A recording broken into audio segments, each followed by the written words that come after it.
Hey everybody, it's Rob from Flailthroughs. This is Gundam Battle Operation 2, and this is another guest video from Avocado Zala, who titled this one Sharks with Frickin' Lasers, and he is in the Psycommu Zaku, which is the raid version of the Psycommu Zaku family, the support version being the Bishop, and it has very big boostery legs and does have the wire-guided beam arms that the Zeong has. I believe it also has a 2-hit melee combo. I forget. But yeah, it's pretty solid.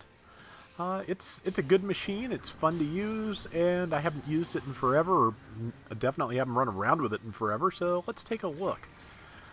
Yeah, but I believe, like the Zeong, it has two different attack patterns with its wire-guided weapons. It has the side and rear attack options. That's the side going out now. And pretty good shots. And, yep, it's also got rear, and he is going to launch the rear attack from there. And it has the, woo, 3,500, very nice. And it has the advantage of being able to, launch an attack and then go hide, which, very useful.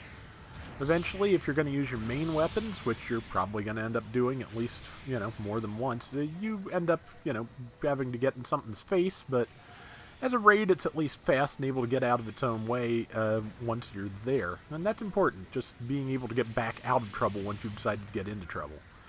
And beams going out. And they connected, not for much, but they did connect. It is entirely possible to dodge that, it's just not easy. I think I've done it once or twice, but yeah, it's just, you have to pretty much be perfect and do it exactly when you know the things are going to stop and fire. So not easy at all. And there is a kill there. Not some kind of Gelgoog, I think. Things are, of course, moving very quickly, because if you're in a space raid with forced injectors, you're going to be doing a lot of moving, especially if you want to stay alive. So, oh, there's a Gundam hammer in play, and he managed to hammer the Gundam that was using it, so very nice. And that looks like a support. Might be a Mudrock, in which case it's probably about to be dead. If not dead, dented. And yeah, if he can get one more shot off, well, somebody else got the shot off, but the shot was taken, so that's the important thing. Let's see, beams out. And yeah, it's got the beam weapons that work kind of like a shotgun, basically, when you don't charge them.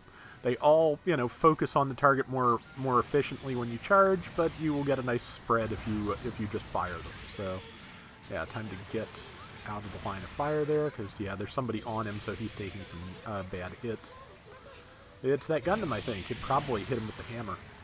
But, no, in fact, I do not want you to put the hammer down, so, yeah, please do not. Please keep your hammer to yourself. And let's see. Yeah, once you're cornered like that, there's not much you can do. But with 5 minutes left, Zala's team has a 300-point lead. Not a bad start. And Pale Rider Space Type. I still haven't gotten that. There's a bunch of high-end stuff I haven't gotten. The only GP series things I have are the GP02 Beam Bazooka and the GP01 FB. So that leaves, of course, the standard GP01, GP03, and the GP04 and the Gerbera Tetra. I'd like to get those, especially the Tetra, because I've got a request standing for that. But there's some lower cost stuff I haven't gotten either, which, Pale Rider Space is one of them. Which, it seems to use a lot of the G5 Gundam's weapons from what I've seen. But, let's see, Zala's back in the game. Enemy team has unfortunately picked up a lead here, but that is something that can be fixed. It's not a huge lead. It's 700 points now, or 800 points now. Okay, 1,300. Again, still fixable. And, let's see, getting some good shots in there with the Psycommu weapons. And the double mega particle cannons. Actually, it's more like 10 of them, but, And one more shot, he's got that. Unfortunately, yeah, he's surrounded, so forgot that had a dodge roll. Good. Got the assist. And his team is here, so he should hopefully have a second to get to safety. Actually, he's pressing his attack, which is not the bad news either. Because if that person is nearly dead, and, managed to hit 2 people with the beam spray. Not bad. But yeah, that was a rough spot, just because once they all get on you, it's really hard to get away. Let's see, Peasant Dwudge is what he hit earlier, I believe. And 10 seconds to respawn, 3 minutes left. Enemy team's picked up a little bit more of a lead, but it is, again, still doable. Let's see what we got. Spawning back in. And let's see, hopefully, you know, good opportunity to pick an approach and get some shots in. And there's one right there. That's a kill. That should also be a kill, hopefully. Yep, 2 in a row. Very nice, and that helps bring things up to only a 600-point gap. And trying to land Psycommu. It is connected. Yep, some light damage. And time to use the other one, which does much heavier damage and I believe is more likely to stun. Didn't, but is more likely. Managed to stun that time just by, you know, hitting all the uncharged beam shots. Got the assist on the Dwudge. And there is somebody who is about to get some beams. And beams, more beams. Yeah, that probably got type advantage there, as much damage as that did. And didn't quite get the kill, but I think somebody... No, man, that thing... Good job to whatever that was to surviving that long, because that was tough. And let's see, 61 to 76. Yeah, no, it's really bouncing back and forth, but up to now, yeah, the enemy team has managed to keep a relatively consistent lead. And unfortunately, they're kind of focusing him. Is that a Gym Quell? I think it is. Forgot you could use those in space, but of course you can. Quell is, of course, a raid as well. It uses the Gym 2 rifle, among other things, and it's not bad.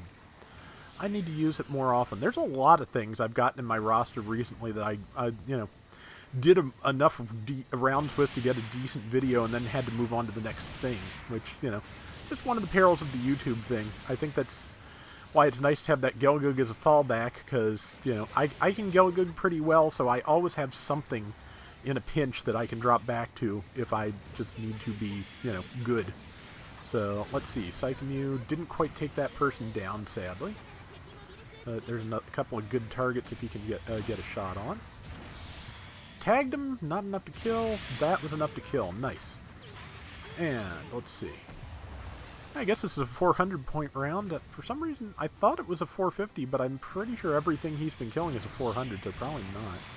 30 seconds left. They have nearly caught up. If he can make this kill, and he made the kill, they are 10 points down. See, that is a respectable place to end a round, but let's see if they can make up that last 10 points. If somebody can take a waypoint, somebody can do anything. They can take this. 15 seconds. And let's see, unfortunately somebody's behind Zala, but he is focusing hard on this person. He got him. Oh man, 85 health. Come on, hold it together. Dang.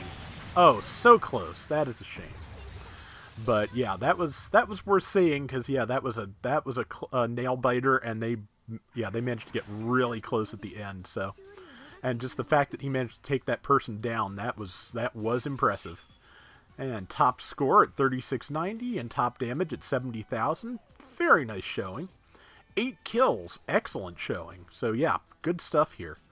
And that is going to do it for today's Gundam Battle Operation 2. We will be back soon with more, so till next time, everybody take care and have fun. Later!